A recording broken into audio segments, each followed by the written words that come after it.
लगातार हम इस वक्त की बड़ी खबर पर डिस्कस कर रहे हैं। कांग्रेस की पहली सूची जारी हो गई है और पहली लिस्ट में 144 प्रत्याशियों का ऐलान किया गया है। पहली लिस्ट में 19 महिलाओं का नाम शामिल है और 47 सामान्य प्रत्याशी भी हैं, तो 39 ओबीसी उम्मीदवारों को भी टिकट दिया गया है। तो 22 एससी उम्मीदवारों को कांग्रेस ने टिकट दिया है, वहीं 30 एसटी उम्मीदवारों को टिकट मिला है। बड़ी खबर आपको बता रहे, कांग्रेस की पहली लिस्ट जारी हुई है। पहली लिस्ट में मध्य प्रदेश में 144 प्रत्याशियों का ऐलान किया गया है। पहली लिस्ट में 19 महिलाओं का नाम शामिल है, तो वहीं 47 सामान्य प्रत्याशी भी हैं। 39 ओबीसी उम्मीदवारों को भी टिकट दिया गया है और 22 एससी उम्मीदवारों के साथ 30 एसटी उम्मीदवारों को टिकट मिला है। तो तमाम जाति समीकरणों का भी यहां पर कांग्रेस ने ख्याल रखा है। पहली सूची जारी हुई है, 144 प्रत्याशियों का ऐलान यहां पर कांग्रेस ने किया है।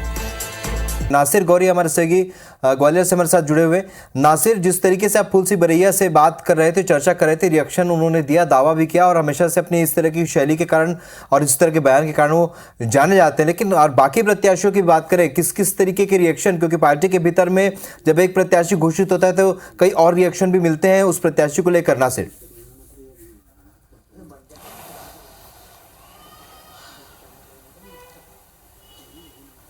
देखिए, कांग्रेस ने ज़्यादातर उन प्रत्याशियों पर भरोसा जताया है जो पूर्व में उपचुनाव जीत कर आए और फिर जो 2018 में जीते थे, लेकिन कुछ ऐसे प्रत्याशी जिन पर फिर से दोबारा से दांव लगाया जो चुनाव में हार गए थे। जैसे भांडेर से फूल सिंह बरैया की बात करें तो फूल सिंह बरैया महज 141 वोटों से हार गए चुनाव, लेकिन पार्टी ने फिर से उन पर भरोसा जताया। उसके साथ ही कई और दूसरे नाम, यानी कि साहब सिंह गुर्जर ग्वालियर ग्रामीण विधानसभा से नाम है, ये बीएसपी से चुनाव लड़े थे, लेकिन उस समय ये दूसरे नंबर पर रहे थे। महज भारत सिंह जो कुशवाहा मंत्री हैं सरकार में और जिनका टिकट भी अनाउंस हो चुका है, 1400 वोटों से इनसे हार गए थे, लेकिन कांग्रेस में आ गए और उसके बाद कांग्रेस पार्टी ने इन पर भरोसा जताया, इनको मैदान में उतारा।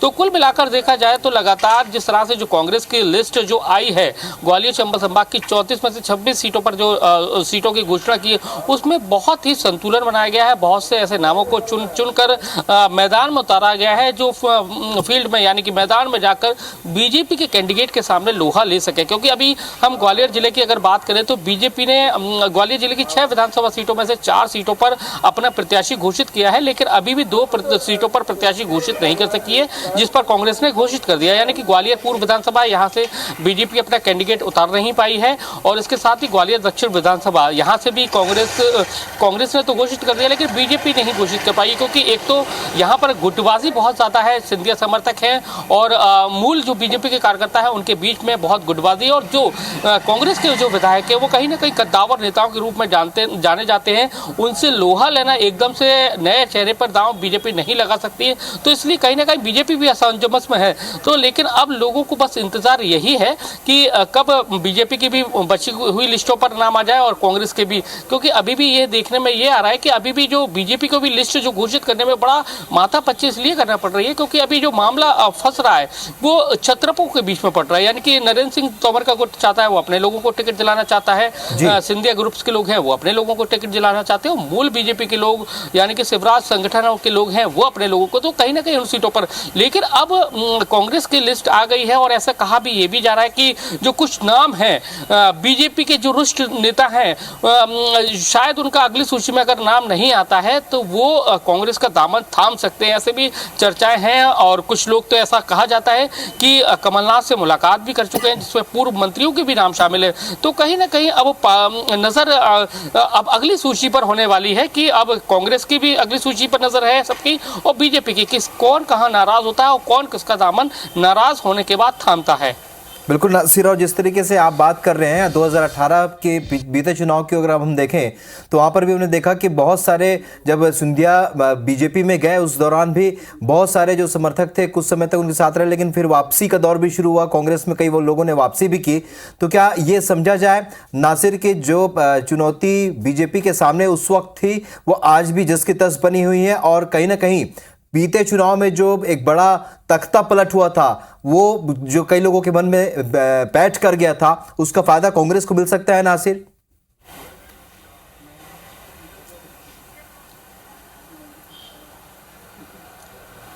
बिल्कुल। जाहिर सी बात है, साल 2018 का विधानसभा चुनाव देखें तो कहीं ना कहीं यहाँ पर SC ST और सवर्ण का जो मुद्दा था बहुत हावी रहा था, और जिसके कारण बीजेपी को एक बड़ा नुकसान ग्वालियर चंबल अंचल से उठाना पड़ा था। यानी कि कांग्रेस से 34 विधानसभा सीटों में से 26 सीटों पर आई थी, यानी जीत कर आई थी। 7 सीटों पर बीजेपी थी और 1 सीट पर BSP थी। लेकिन आज की मौजूदा स्थिति में 17 और 16 की स्थिति है। 17 कांग्रेस के पास है, 16 BSP के माफ कीजिएगा 16 बीजेपी के पास है और 1 BSP के पास है। लेकिन जिस तरह से टिकटों का आवंटन हो रहा है और जो बीजेपी ज्योतिरादित्य सिंधिया के समर्थक हैं बीजेपी में आए हैं, और उसके बाद कहा जा रहा है कि उन लोगों में अभी भी आज तक भले ही पार्टी के प्लेटफॉर्म पर सब लोग एक साथ होने का दावा करते हों, लेकिन जो मौजूदा स्थिति है, जो ग्राउंड जीरो की स्थिति यही है कि आज भी उन दोनों के बीच में, दोनों जो छत्रपों के बीच में, संगठन के बीच में कहीं ना कहीं एक बड़ा गैप है। आज भी उस गैप को भुनाने की जो कोशिश है कांग्रेस करेगी, क्योंकि कांग्रेस ऐसे लोगों को तोड़ने की कोशिश कर रही है। और हमने देखा भी यही है कि कई सारे लोगों ने जो सिंधिया के साथ में बीजेपी में शामिल हो गए थे, लेकिन धीरे धीरे करके वो अब कांग्रेस में वापसी कर रहे हैं। और अब जैसा कि अभी बीजेपी की जो लिस्ट थी उसमें ज्योतिरादित्य सिंधिया के कई जो समर्थक थे जिन्होंने कमलनाथ सरकार को गिराने का काम किया था, लेकिन उनके भी टिकट काट दिए गए। तो कहीं ना कहीं पार्टी के प्लेटफॉर्म पे तो वो कह रहे हैं कि हम पार्टी के साथ हैं, लेकिन अंदरूनी और ग्राउंड जीरो की जो रिपोर्ट है उसके मुताबिक यही है कि वो पार्टी के साथ नहीं है। यानी कि कहीं ना कहीं वो भीतरघात करेंगे। जैसे कि हम उदाहरण के तौर पर देखें तो गौहद विधानसभा सीट है, रणवीर जाटव यहाँ से बीजेपी कांग्रेस के विधायक थे, लेकिन वो उन्होंने सिंधिया के साथ में सरकार गिराने का काम किया। उपचुनाव में गए थे लेकिन वो हार गए, लेकिन उनका पार्टी ने मोबिलाइज करके उन्होंने निगम मंडल में पहुंचा दिया, लेकिन उनका टिकट काट दिया गया। उनकी जगह लाल सिंह आर्य को मैदान में उतार दिया गया। ऐसे ही गिरिराज दंडोतिया हैं, उपचुनाव में इन्होंने भी कांग्रेस की सरकार को गिराने का काम किया था, लेकिन उपचुनाव में हार गए थे। सरकार ने इनको मोबिलाइज करके निगम मंडल में पहुंचा दिया, लेकिन इनका टिकट काट के केंद्रीय मंत्री नरेंद्र सिंह तोमर को दे दिया गया। ऐसे ही करेरा विधानसभा सीट है, वहां पर रमेश खटीक को दे दिया गया। उनकी जगह जसवंत जाटव का टिकट काटकर रमेश खटीक को उम्मीदवार बना दिया गया। तो ये वो नाम है जो कहीं ना कहीं इनको टिकट जरूर काट दिया गया है, लेकिन पार्टी के प्लेटफॉर्म पर एक साथ होने का दावा जरूर कर रहे हैं। लेकिन जो हमारे सूत्र बताते हैं, हमारी जो लोगों से ग्राउंड जीरो पर बात होती है, वो कहीं ना कहीं यही है कि ये लोग कहीं ना कहीं पार्टी को डैमेज करेंगे, बीजेपी को नुकसान पहुंचाने का काम करेंगे, क्योंकि अगर ये अस्तित्व में आ जाते हैं तो नासिर, ये समझा जा सकता है कि 2018 के चुनाव में जो भी उठापटक हुई उसका इंपैक्ट इस बार के चुनाव में भी देखने को मिल सकता है। कहीं नफा कहीं नुकसान होता साफ तौर पर नजर आता है। लगातार हम इस वक्त की बड़ी खबर पर डिस्कस कर रहे हैं। कांग्रेस की पहली सूची जारी हो गई है और पहली लिस्ट में 144 प्रत्याशियों का ऐलान किया गया है। पहली लिस्ट में 19 महिलाओं का नाम शामिल है और 47 सामान्य प्रत्याशी भी हैं, तो 39 OBC उम्मीदवारों को भी टिकट दिया गया है। तो 22 SC उम्मीदवारों को कांग्रेस ने टिकट दिया है, वहीं 30 ST उम्मीदवारों को टिकट मिला है। बड़ी खबर आपको बता रहे, कांग्रेस की पहली लिस्ट जारी हुई है। पहली लिस्ट में मध्य प्रदेश में 144 प्रत्याशियों का ऐलान किया गया है। पहली लिस्ट में 19 महिलाओं का नाम शामिल है, तो वहीं 47 सामान्य प्रत्याशी भी हैं। 39 OBC उम्मीदवारों को भी टिकट दिया गया है और 22 SC उम्मीदवारों के साथ 30 ST उम्मीदवारों को टिकट मिला है। तो तमाम जाति समीकरणों का भी यहां पर कांग्रेस ने ख्याल रखा है। पहली सूची जारी हुई है, 144 प्रत्याशियों का ऐलान यहां पर कांग्रेस ने किया है। सबसे बड़ा चेहरा है कमलनाथ, छिंदवाड़ा से कांग्रेस के प्रत्याशी होंगे। हर्ष यादव देवरी से चुनाव लड़ेंगे। इसके अलावा गोविंद सिंह पूर्व मंत्री लाहौर से चुनाव लड़ेंगे। प्रवीण पाठक, कुछ नए चेहरों को मौका, ग्वालियर दक्षिण से चुनाव मैदान पर होंगे। सुरेश राजे डबरा से चुनावी मैदान पर होंगे। सुरेंद्र चौधरी नरियोली से चुनाव लड़ेंगे, कांग्रेस प्रत्याशी घोषित किए गए। यादवेंद्र सिंह टीकमगढ़ से प्रत्याशी घोषित हुए।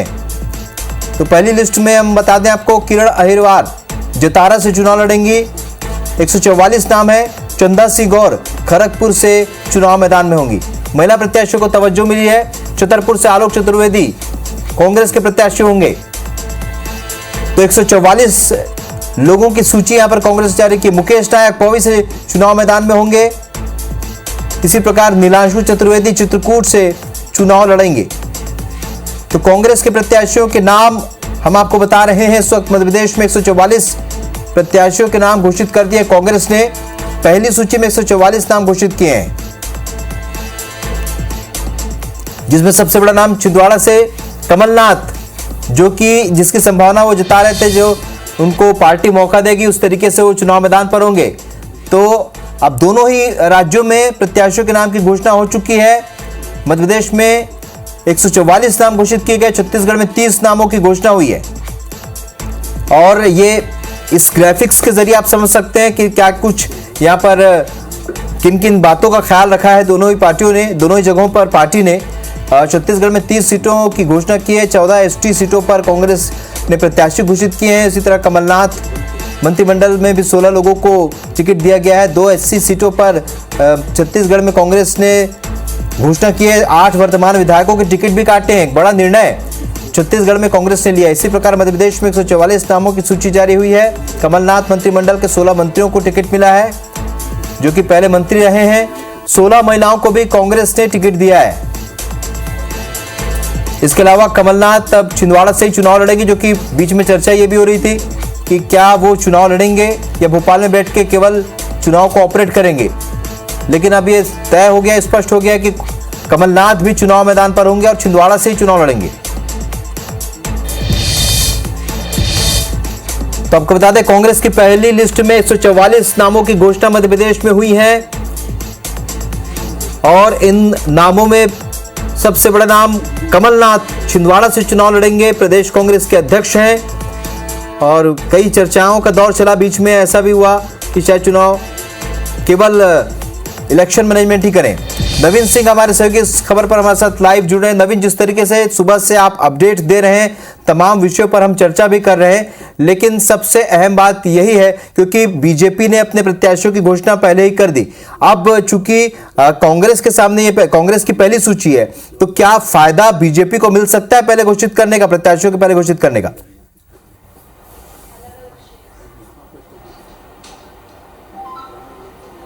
देखिए, जाहिर सी बात है, कांग्रेस बीजेपी ने प्रत्याशी पहले घोषित किए हैं तो फायदा तो जरूर मिलेगा, क्योंकि प्रत्याशियों ने अब तक तैयारियां शुरू कर दी। लगभग 1 महीने भी हो चुके हैं पहली सूची को आए हुए।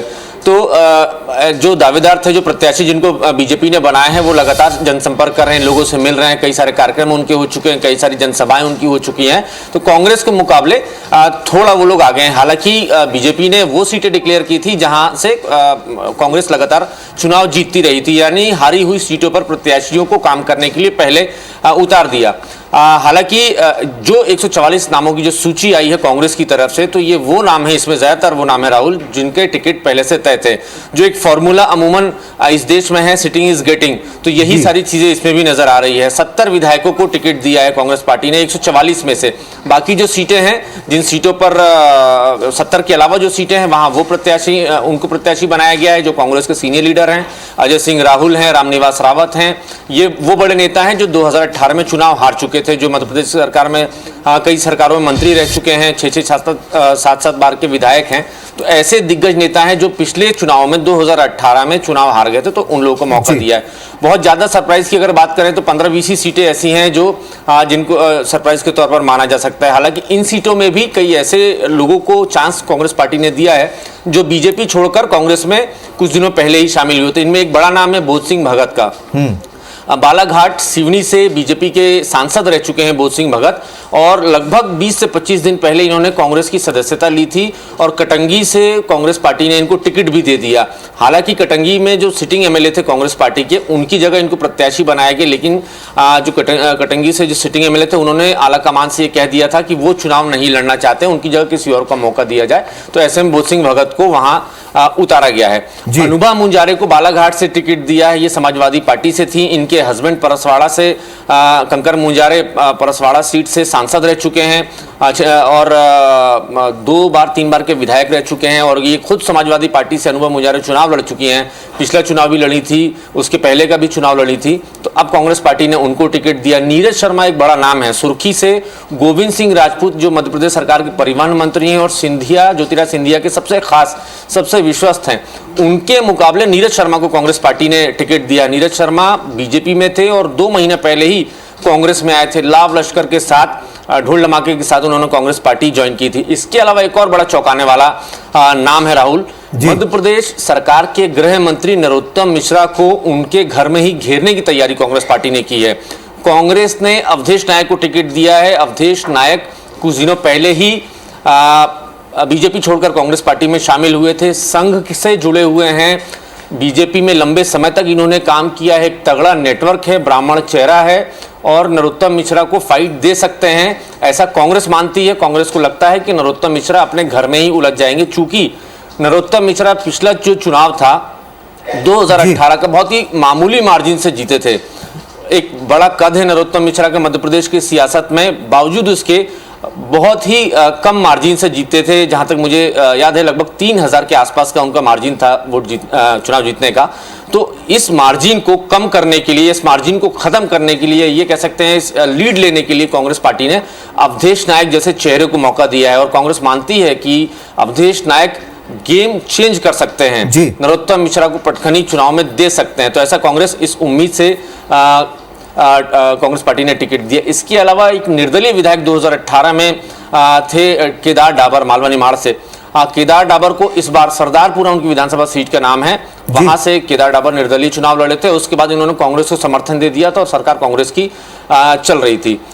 केदार डाबर को पार्टी ने भरोसा जताया है, केदार डाबर को अपने टिकट से कांग्रेस पार्टी ने अपने टिकट से उनको मैदान में उतारा है। तो कई ऐसे चेहरे हैं जिनको कांग्रेस गेम चेंजर मान के चल रही है। कांग्रेस को लगता है कि ये वो चेहरे हैं जो चुनाव में मदद करेंगे, चुनाव में जीत हासिल करेंगे। शायद यही वजह है कि बहुत समय तक मंथन हुआ और तब जाकर इन नामों को तय किया गया है।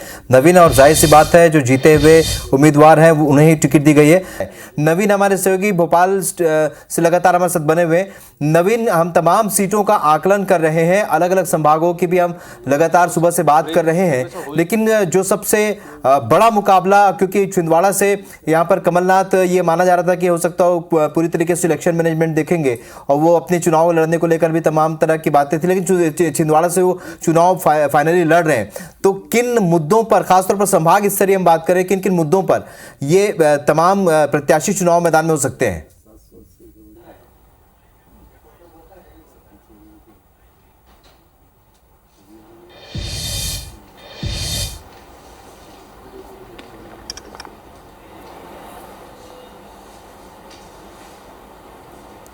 नवीन, आपको आवाज मिल रही है?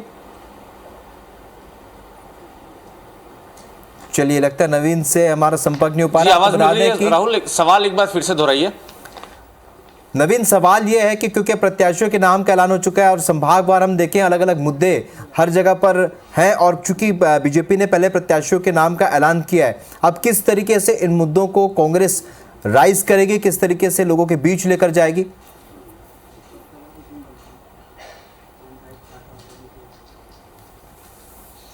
देखिए, मध्य प्रदेश में कांग्रेस का सबसे बड़ा जो एजेंडा है वो बीजेपी सरकार के घपले घोटाले हैं। कांग्रेस ने ये दावा किया है कि मध्य प्रदेश की सरकार ने 250 बड़े घपले घोटाले किए हैं। पोषण आहार से लेकर कारम डैम का पोषण आहार घोटाला, कारम डैम का घोटाला, स्कॉलरशिप घोटाला, जो ड्रेस बच्चों की जो होती है गणवेश घोटाला, व्यापम स्कैम, पटवारी भर्ती परीक्षा, तमाम तरीके के जो स्कैम हैं, जो घोटाले हैं, उसके जरिए बीजेपी को कांग्रेस हर जगह एक्सपोज कर रही है।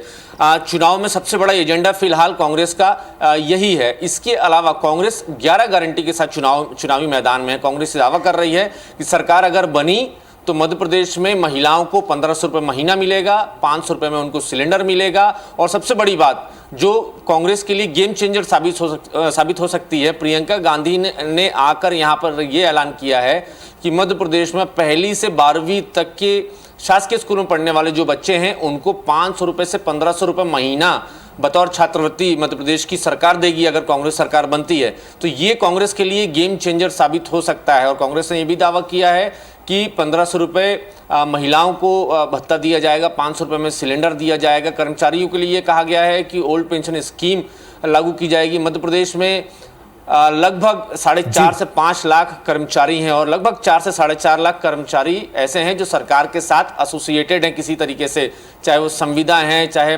आउटसोर्स के जरिए हैं। तो ऐसे लगभग 9-10 लाख का फिगर है और लगभग 4-4.5 लाख पेंशनर हैं। तो कांग्रेस ने एक साथ लगभग 30-35-40 लाख वोटरों को साधने की कोशिश की है। तो कांग्रेस बड़े स्ट्रेटेजिक तरीके से आगे बढ़ रही है और कांग्रेस को उम्मीद है कि बीजेपी सरकार के खिलाफ जो पब्लिक में गुस्सा है उसका सीधा फायदा पार्टी को मिलेगा।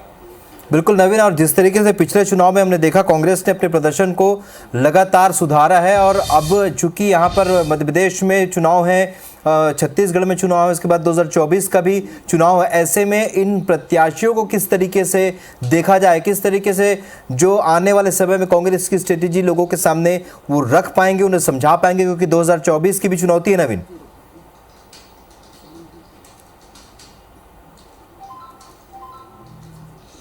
देखिए, कांग्रेस पार्टी जो भी एक्सरसाइज कर रही है इस वक्त, या इतने देरी से टिकट आने का मतलब ये था कि कांग्रेस पार्टी ये चाहती है कि 2024 में इस देश में जो विपक्षी दलों का गठबंधन है उनकी सरकार बने। कांग्रेस इस रास्ते पे चल रही है कि किसी भी सूरत में 2024 में से एनडीए को हटाना है। तो कांग्रेस ये जानती है कि अगर एनडीए को हटाना है तो उसके पहले विधानसभा चुनावों में कांग्रेस को जीत हासिल करनी होगी। तो मध्य प्रदेश, छत्तीसगढ़, राजस्थान, तेलंगाना, ऐसे 5 राज्य हैं जहां पर चुनाव सामने है। तो कांग्रेस इसको लिटमस टेस्ट के तौर पर देख रही है। कांग्रेस को लगता है कि अगर मध्य प्रदेश, छत्तीसगढ़, राजस्थान में हमने सरकार बना ली तो 2024 हमारे लिए बहुत आसान हो जाएगा। तो इसलिए कांग्रेस बहुत आहिस्ता आहिस्ता आगे बढ़ रही है। कांग्रेस तमाम सौगातें देने का वादा कर रही है आम आदमी को। मध्य प्रदेश के कांग्रेस ने बेहतर कैंडिडेट उतारे हैं। कांग्रेस दावा करती है कि हम भले देर हुए हैं टिकट देने में, लेकिन हमने बेहतर कैंडिडेट उतारे हैं और इसका किसी तरीके का विरोध फिलहाल नजर भी नहीं आएगा। तो कांग्रेस को ये उम्मीद है, तो ये तो तय है राहुल कि 2024 टारगेट है और 2023 में एक तरीके से लिटमस टेस्ट कांग्रेस पार्टी कर रही है। और अगर 2023 के जो 5 राज्यों के चुनाव हैं वहां पर अगर 2-3 राज्यों में कांग्रेस की सरकार बन जाती है तो ये तय है कि कांग्रेस के लिए बड़ा 2024 का जो सत्ता का रास्ता है वो ज़रूर आसान हो जाएगा।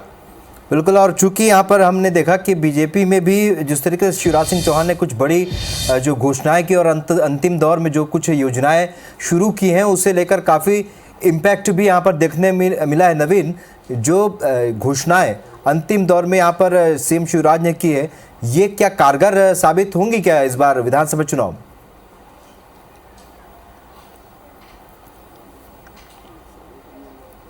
देखिए, बिल्कुल मध्य प्रदेश सरकार ने लाडली बहना योजना के जरिए 1 करोड़ 32 लाख महिलाओं को सीधे तौर पर लाभान्वित किया है।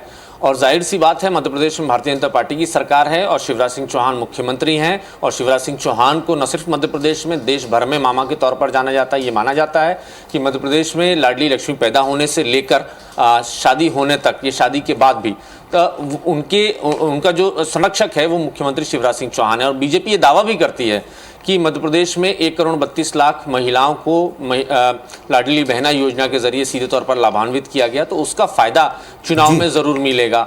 हाल में ही मुख्यमंत्री शिवराज सिंह चौहान ने 2-3 नए मेडिकल कॉलेज खोलने की भी घोषणा कर दी जिस दिन आचार संहिता लगनी थी। इसके अलावा अभी हमें बहुत नज़र रखनी पड़ेगी कि मध्य प्रदेश में भारतीय जनता पार्टी का जो दृष्टि पत्र आने वाला है, जिसको मैनिफेस्टो कह सकते हैं, हालांकि बीजेपी उसको दृष्टि पत्र कहती है, तो उसको भी देखना ज़रूरी होगा कि बीजेपी उनमें क्या ऐलान करती है, उनमें क्या घोषणा करती है। और रही बात कांग्रेस की, तो कांग्रेस के लिए कल बड़ा दिन है। सोमवार को कांग्रेस अपने वचन पत्र को लॉन्च करने जा रही है। तो कांग्रेस 11 गारंटी का जिक्र तो होगा ही इस वचन पत्र में। इसके अलावा कई सारी सौगातें भी होंगी। कांग्रेस कई सारे इसमें वादे भी कर सकती है। किसानों को कर्जा माफ, बिजली बिल हाफ के अलावा जो 11 गारंटी कमलनाथ की है, इसके अलावा भी कई सारी बड़ी सौगातें कांग्रेस पार्टी चुनाव में मध्य प्रदेश लोगों के साथ प्रॉमिस कर सकती है। चलिए, तो दोनों ही पार्टियों का जोर है फिलहाल, क्योंकि बीजेपी सत्ता में है। इस जाहिर सी बात है कुछ ऐसी घोषणाएं जिसके बाद जिस योजनाएं शुरू हुई जिसका असर सामने जाहिर तौर पर देखने को मिलेगा। लेकिन कांग्रेस भी पीछे नहीं, कई घोषणाएं वो कर चुकी है जिस पर आगे काम चल रहा है। तो आपको बता दें कांग्रेस की लिस्ट में कौन कौन है। गोविंद सिंह लाहौर से चुनाव मैदान में होंगे। प्रवीण पाठक ग्वालियर दक्षिण से चुनाव मैदान में होंगे। इसी प्रकार सुरेश राजे डबरा से चुनाव लड़ेंगे। ये कांग्रेस की पहली सूची हम बता रहे। सुरेंद्र चौधरी नरियौली से चुनाव मैदान पर होंगे। यादवेंद्र सिंह टीकमगढ़ से चुनाव लड़ेंगे। किरण अहिरवार जतारा से महिला प्रत्याशी, 16 महिला प्रत्याशी, उनमें किरण अहिरवार भी हैं, जतारा से चुनाव लड़ेंगी। चंदा सिंह गौर खड़गपुर से चुनाव मैदान में होंगी। तो आलोक चतुर्वेदी छतरपुर से चुनाव लड़ेंगे।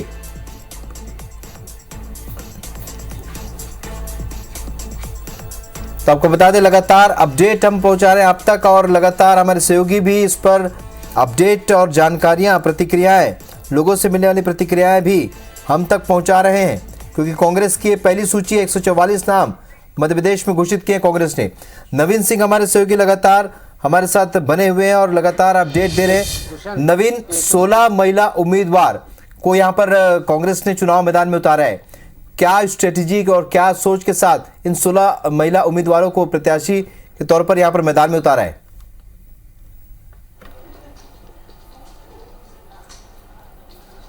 देखिए, फिलहाल अभी 144 कैंडिडेट डिक्लेयर किए हैं। अभी लगभग 96 टिकट और बाकी हैं, माफ कीजिएगा 86 टिकट और बाकी हैं, और इन 144 में से 16 महिला उम्मीदवार हैं। जिस तरीके से बीजेपी सरकार, देश की मोदी सरकार महिला आरक्षण बिल पर एक माहौल बना रही थी और बीजेपी को उम्मीद थी, मध्य प्रदेश में भी भारतीय जनता पार्टी को उम्मीद थी कि इसका फायदा चुनाव में मिलेगा, आधी आबादी का वोट इन्हें मिलेगा। मध्य प्रदेश की 29 विधानसभा सीटें ऐसी हैं जहां महिला वोटर पुरुषों के मुकाबले ज्यादा हैं। तो कांग्रेस को बीजेपी को इस बात की भी उम्मीद थी कि कम से कम इन सीटों पर महिला रिजर्वेशन बिल की जो चर्चा का जो माहौल बना है उसका फायदा मिलेगा। अब चूंकि कांग्रेस के सामने एक बड़ी मजबूरी थी कि कांग्रेस कैसे महिला आरक्षण बिल के जरिए बीजेपी का विरोध करे। हालांकि कांग्रेस जानती थी कि अगर महिला आरक्षण बिल की खिलाफत की तो मामला उल्टा पड़ सकता है, 2024 में भी निपटेंगे और 2023 में मध्य प्रदेश में। हालांकि फिर उसके बाद कांग्रेस ने यह भी कहा कि राजीव गांधी का सपना था, पूर्व प्रधानमंत्री, कि महिलाओं को रिजर्वेशन मिले। इस बीच में मध्य प्रदेश में भारतीय जनता पार्टी की सरकार ने 33% महिलाओं को नौकरियों में आरक्षण दे दिया। तो ये भी बीजेपी को लगा कि ये गेम चेंजर साबित होगा। तो अब कांग्रेस धीरे धीरे बीजेपी के मुकाबले अपने महिला उम्मीदवारों के जरिए माहौल बनाने की कोशिश में है। 144 में से 16 महिला कैंडिडेट है और इन 16 में से कई तो युवा महिलाएं हैं। तो कांग्रेस को उम्मीद है कि महिलाओं का, आधी आबादी का, लड़कियों का आशीर्वाद कांग्रेस को मिलेगा और कांग्रेस में की सत्ता में वापसी बेहतर तरीके से हो पाएगी। और कांग्रेस लगातार ये भी माहौल बनाती रही है कि मध्य प्रदेश में महिलाएं असुरक्षित हैं। बलात्कार के मामलों में देश भर में अव्वल जो है मध्य प्रदेश है। एनसीआरबी की रिपोर्ट भी ये कहती है कि मध्य प्रदेश में सबसे ज़्यादा महिलाओं के खिलाफ दुराचार, दुष्कर्म के मामले होते हैं, किडनैपिंग होती है। मध्य प्रदेश सबसे ज़्यादा, मध्य प्रदेश में आदिवासी बच्चियाँ, जो नाबालिग बच्चियाँ हैं, उनकी गुमशुदगी की रिपोर्ट हुई है। तो ये भी एनसीआरबी में फिगर है। तो कांग्रेस लगातार इसी एजेंडे के जरिए माहौल बनाने की कोशिश में है कि बीजेपी सरकार जो है महिला विरोधी है, बीजेपी महिलाओं की सुरक्षा नहीं कर सकती है। हालांकि इसी जो कांग्रेस की जो लिस्ट डिक्लेयर हुई है उस पर वीडी शर्मा, जो कि बीजेपी के प्रदेश अध्यक्ष भी हैं, उन्होंने भी एक ट्वीट किया। उन्होंने बताया कि महिला, भ्रष्टाचार और परिवारवाद का असर या आइडियोलॉजी इस लिस्ट में दिख रही है। तो सीधे तौर पर उनका इशारा कांग्रेस के कुछ उन विधायकों की तरफ है जिन पर महिलाओं को प्रताड़ित करने के आरोप लगे हैं। उमंग सिंगार, चलिए, तो जिस तरीके से प्रत्याशी घोषित होते जा रहे हैं, लगातार चुनाव नजदीक आ रहे हैं, ऐसे में देख रहे हैं नवीन, क्योंकि महिला आरक्षण को एक बड़ा मुद्दा यहाँ बीजेपी बनाना चाह रही थी, लेकिन कांग्रेस ने उसकी कहीं ना कहीं तोड़ निकालने की कोशिश की है। इस जानकारी के लिए बहुत बहुत शुक्रिया नवीन आपका।